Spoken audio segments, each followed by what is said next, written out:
Mashallah, mashallah. Yaani sisi wa Tanzania tunajisifu katika lugha yetu ya Kiswahili, yaani tuna lugha nzuri yenye kufahamika, tena lugha yenye kupendeza. Nakumbuka kipindi nipo Oman, wallahi watu wengi wana hamu na kuifahamu hii lugha ya Kiswahili, mpaka unahisi raha kabisa, masha Allah. Yaani kitu chako ambacho ukija huku Bongo watu wengi wanachukulia it is normal, yaani ni kawaida, lakini kwenzetu kule Waarabu basi wanang'ang'ania mambo vipi hali na kuendelea, mashallah. Sasa leo kuna kitu kimoja ambacho nataka niwafahamishe ndugu zetu wa Kristo. Jamani, lugha ya Kiswahili ipo wazi na ni lugha yenye kueleweka na kufahamika, na hii ni katika lugha ambazo yani haina makosa.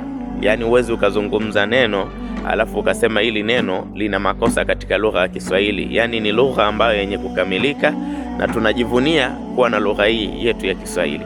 Bwana we, ukilitranslate neno linaloitwa laana, yani mtu amepata laana katika lugha ya Kiswahili, hili neno la laana maana yake ni kwamba yani mtu amekosa rehma ya Mwenyezi Mungu, yani huruma ya Mwenyezi Mungu.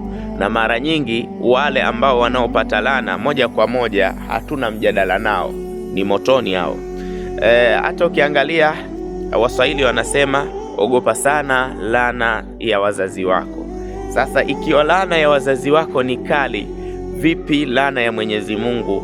Kwa maana ya kwamba laana ya Mwenyezi Mungu inakuwa ni kali zaidi. Sasa leo nilitaka tuzungumzie andiko la Wagalatia 3 mstari wa ngapi? wa 13. Jamani, kwa mujibu wa imani ya Kikristo wanasema ya kwamba Yesu ni Mungu na ni mwana wa Mungu, na amekuja kufia dhambi zao ili wapate kusamehewa. Jamani, hii ni imani ambayo lao ingekuwa inawezekana watu wenye imani kama hizi kutafutwa na wakaelimishwa, itakuwa ni vizuri zaidi, kwa sababu hatuwezi kukulaumu kwa kile ambacho unachokiamini. Lao ingekuwa yule kila anayekosea tunamlaumu, kwanza tungewalaumu Wahindi kwa kuwa wanaabudu ng'ombe ambao sisi kipindi cha sikukuu cha Idi tunawachinja na tunawafanya supu. Sasa tunaachana nao, kikubwa tutawapa elimu. Na Wakristo wenye imani hii ya kuamini kwamba Yesu ni Mungu na ni mwana wa Mungu, tena huyu ni yote kwa yote, basi itabidi tuwape elimu kidogo. Lugha ya Kiswahili tulisema ni pana. Kuna neno linaloitwa laana. Yani laana ni kitu ambacho ni hatari sana yani. Sasa ili andiko la Wagalatia 3 mstari wa 13 inasema maneno yafuatayo. Tunaambiwa Yesu alifanyika kuwa laana. Ukiwauliza Wakristo, je, baada ya kufanyika kuwa laana alikuwa ni laana? Moja kwa moja majibu yake wanakuambia ndiyo. Sasa je, ashafanyika kuwa laana, yani Mungu amekuwa laana, nani ambaye aliyemlani? Ina maana kwamba huyo hana rehema ya Mwenyezi Mungu. Na mtu ambaye anayekuwa ana rehema ya Mwenyezi Mungu, wewe ambaye unayetumia akili au uliyejaliwa lugha ya Uswahili ukaifahamu vizuri, anaingia wapi? Moja kwa moja anaingia motoni. Sasa je, kweli inawezekana yeye ndiyo Mungu wa kila kitu, alafu baadaye ule moto alikuwa ajue anajitaharishia yeye mwenyewe ili aende kaingia katika ule moto? Ni kitu ambacho hakiwezekani. Kama utakuwa unafikiria, ni mwingi wa kufikiri, kuwa na imani kama sisi Waislamu.